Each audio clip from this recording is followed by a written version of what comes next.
Hello and welcome back to the KCC channel. I'm Rob and I hope you're having a wonderful day today. Today we're jumping into some Tales from the Front Desk. Our first story today comes to us from FHer1286. I'm not moving my car. Let's jump right in. The recent storms and fallen branches in trees I've been having in my area lately remind me of one of my most favorite instances of karma I've ever witnessed. As with my previous stories, this occurred at a hotel I was working at in upstate New York. It was August of 2011, and we were hunkering down in the hotel for the arrival of Hurricane Irene. We were getting all the necessary safety items and emergency lights in place in anticipation of the storm knocking out power at some point in the middle of the night or during the day. The night the storm hit us, I came in a few hours early before my night audit shift to help with any of the prep and setup. While I was standing at the front desk, the local police showed up and asked us if we could clear all of the cars out of the driveway in front of the hotel, so that if emergency vehicles needed to access the hotel, there weren't any cars blocking their way. I had my valet guys move the cars over to the large parking lot off to the side and park them square in the middle, away from the trees and branches. As I was watching them move cars, a guest up and drove his Porsche 911 straight into the driveway and parked it along the side. He was walking with a purpose, and before I even spoke to him, I knew what his response was going to be. "Excuse me, sir." "What?" "We need you to move your vehicle over to that parking lot so we can keep the driveway clear for emergency services. I can have one of my valet guys move it for you." "I'm not moving my effing car. It stays there where I can see it." "Sir, this isn't really an option. It needs to be moved or the police will have it moved." "If you or the effing police so much as lay a finger on that car, I'm suing all of you." He stormed off to the bar, and that was the last we saw of him that afternoon. The police came back to check on us and saw the car in the driveway. They said, "Thought we asked you guys to clear the driveway." I relayed the story to them and said I could point the guy out at the bar. They just rolled their eyes, decided it wasn't worth the hassle. Later that night, as I was running the night audit reports, the wind picked up, letting myself and the overnight maintenance guy know that the storm was approaching. We stood outside under the porch and watched as the rain and wind started coming in harder and harder. At that point, a police car pulled up and parked in front of us just to make sure we were okay. I asked him if he needed a top-up on his coffee since we had just brewed a fresh pot, and he took us up on the offer. As he got out of his car, the wind began breaking off branches on the smaller trees across the road and surrounding the parking lot where we had moved the guest cars. We went inside the lobby to watch as some of the trees began to sway and break, when all of a sudden we heard snap, boom, crash, beep. One of the largest branches from the tree next to our driveway had snapped off and landed square on the craphead's Porsche.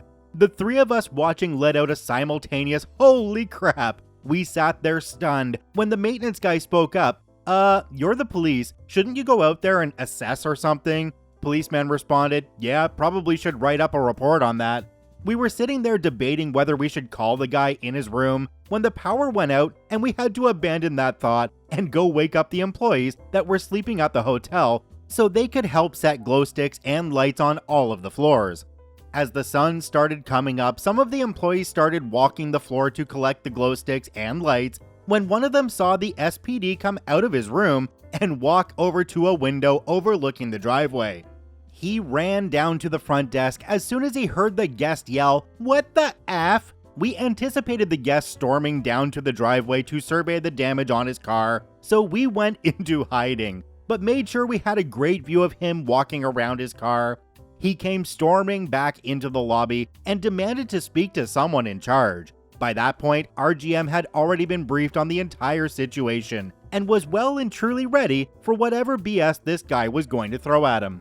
I'm not sure what happened after that, other than a tow truck had to come and pick up his car. I believe he did try to sue, but there were enough witnesses to corroborate our story that he was asked to move his car for that very reason, and he didn't comply. Wouldn't you love to listen to the phone conversation between the insurance company and the Porsche owner, especially if the insurance company called the hotel to get details on what happened, and were told that he was asked to move his car for this exact reason? There's definitely a chance that he won't get paid out for this one at all. Do me a quick favor, have a look down below the video. If that subscribe button's still red, it means you're not actually subscribed to the KCC channel. Please hit that subscribe button for more daily Reddit stories.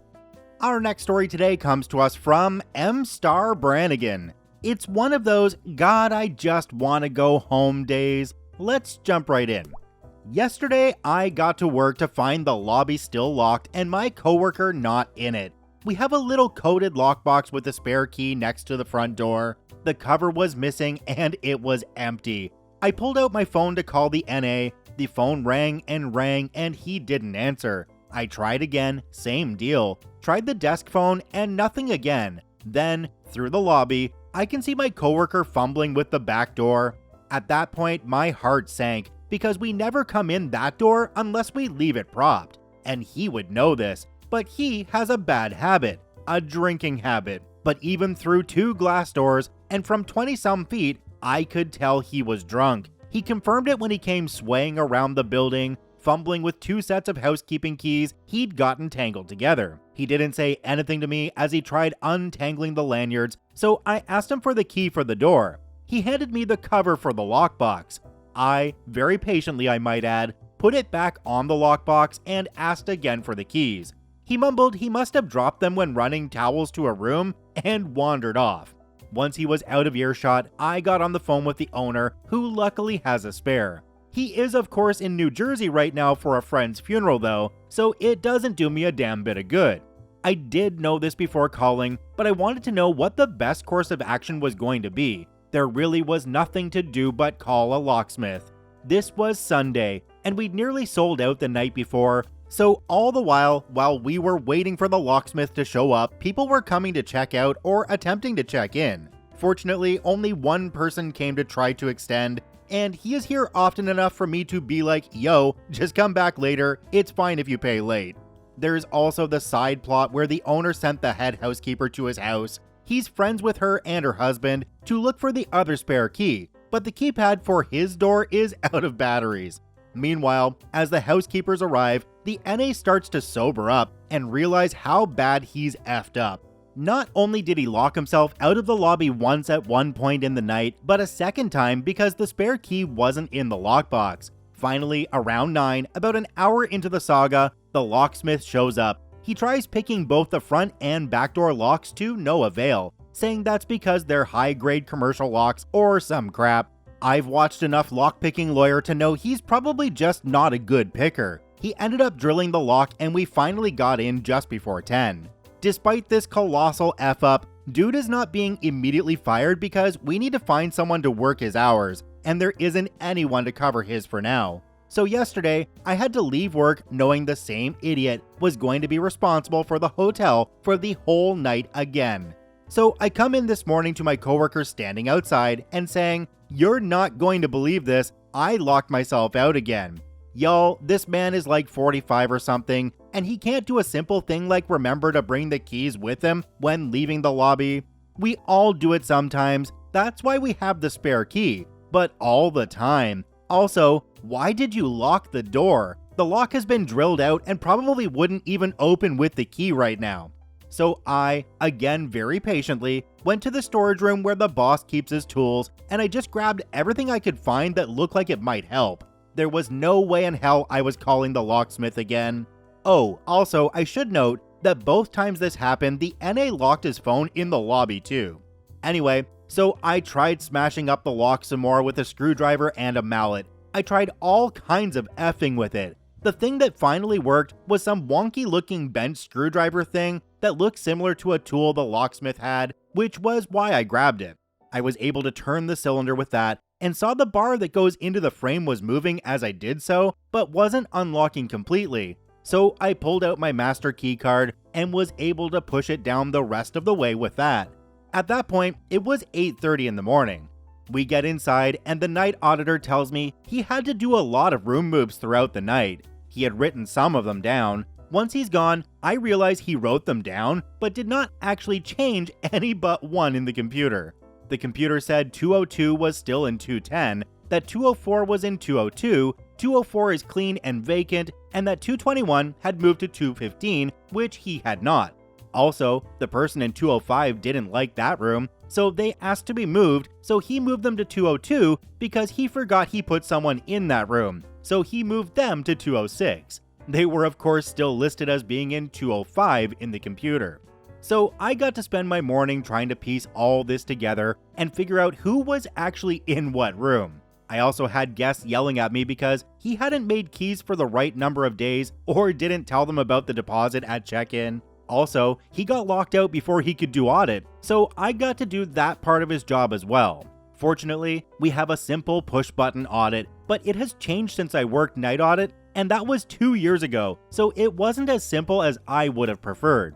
This is also not counting the handful of housekeeping issues I ran into. Fortunately, we've been able to replace several crappy housekeepers recently, so these issues are diminishing. Dealing with a guest who was rightfully angry because their room had fleas, people who think they're special and should not have to pay the deposit, and of course, everyone's favorite, diamond guests. All I want to do is go home and hang out with my cat and have a few Moscow mules, but last week before the university conspired against me, I made plans with my parents for tonight, so I have to go there and hang out with them.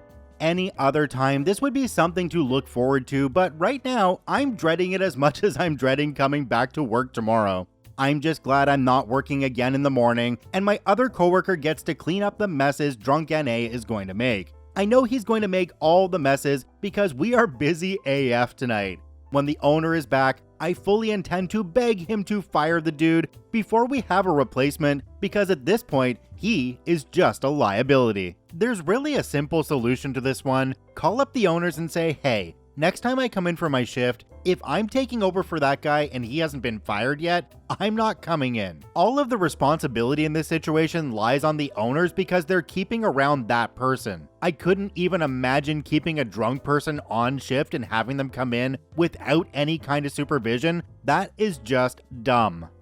Our last story today comes to us from This Is Your Captain Speaking. No, I'm not going to wake a guest for your stupidity. Let's jump right in. Some backstory first. This guest, let's call her Karen, was checked into a room and she did not like the room. Said the carpet was sticky. Alright, so my coworker moves Karen to another room. Mind you, I haven't come on shift yet. This was around 7 p.m. I get on at 11 p.m. I'm now on shift. My coworker informs me the room, let's call it 999, was checked for the sticky carpet, but housekeeping and management didn't find anything wrong. So they made sure the room was put back to VR, aka vacant ready, but just to be sure, they also put it as OOO, aka out of order, but could be used if needed and I could reduce the rate for room 999. It's about 12:30 a.m. when a couple comes in, super nice and not from the area. They're just being really understanding that I am sold out, but I offer them the room 999. I tell them it's going to be a reduced rate, but the carpet may have some stains from a previous guest. The couple doesn't care, they just don't want to drive anymore, and I proceed to take the room back from the out of order and check them in. After that, the night is quiet and I'm enjoying the night with some anime on my iPad after completing all the tasks and restocking on the marketplace. Until 6:50, 10 minutes before the end of my shift, I get a call from the former guest of room 999 saying she can't find her keys and that she left them in the room. I tell her that room has already been cleaned and sold to someone else, so her keys would be in the housekeeping department if they were found. Housekeeping doesn't come in till 9 a.m. She tells me to go to the office to look for them. I inform her I cannot because I'm the only one on the property currently. She makes a big scene that this is a terribly run hotel if only one person is here. My property is only 288 rooms, not a big fancy 5-star resort. We have security, but they had already gone home at 6 a.m. She's giving me that entitled vibe as to leave the front desk to go find her keys, and I tell her I cannot leave the front desk until my coworker arrives. Her husband has now come down and is on the phone with corporate saying I won't cooperate with them, and not 3 minutes later, corporate calls asking why I'm not helping the guest out. And of course, corporate only hearing the one side is giving me grief. So I tell the woman from corporate what's going on and she then hangs up on me, leading me to believe either corporate had better things to do or this wasn't corporate at all, but a family member pretending to be, so I would be scared. You can't scare someone who is following protocol and has awesome bosses. My coworker comes in and she darts for him, saying in her Karen voice, "Oh look, another employee." She then proceeds to tell him I'm not helping her look for her keys. My coworker, who just got on, has that "oh man, I just clocked in" look, and I feel for him. He's a supervisor and I'm the MOD. So technically, I still have the higher authority, so I ask him to mind the front desk while I go to housekeeping to look in the lost and found. Short story long, no keys. I come back and inform the guest of this, and now she wants me to call the room 999 to see if we can go up there to look for the keys. I immediately tell her no. Then she tells me she will call the room, and I snap. I am 6 foot, she was 5'2", and her husband perhaps 5'8", so I am still commanding the high ground. I tell her, "Ma'am, if you call that room at all, you will be removed from the property. I will not hesitate to evict you and call the police if you do not comply. Now, you will wait until that guest checks out, and we will inspect the room after they have, and we will see if your keys are there." She and her husband have nothing left to stand on after that and leave with the "we'll get you fired" face and go to breakfast. I later call the GM and inform him of the situation, and he says, yeah, we're not bothering another guest because of someone else's stupidity. Cut to me coming back on later that night to do my NA again. I found out that the keys were not in the room 999, that my supervisor asked the couple in room 999 if their phone rang anytime in the morning. It did not. Now, I'm hoping Karen comes down so I can ask if they found their keys, but I never see them and they're due to check out today. Oh well, I made sure to put in the notes no late checkout, and if the FDA does allow it, charge the max late checkout fee. I gathered from the comments on this one that when people lose their keys, usually 5 out of 6 times, they're either in their current room, they're on their driver's seat, or they're left by the pool. Now, comment down below, how hard do you think these people actually looked for those keys? Do you think they tore apart everything they brought with them? Do you think they went out to their car and checked there as well? Because I highly doubt that they did. Check out all 3 OPs linked in the description down below. I thank you for watching. I hope you have a wonderful day, and we'll see you tomorrow.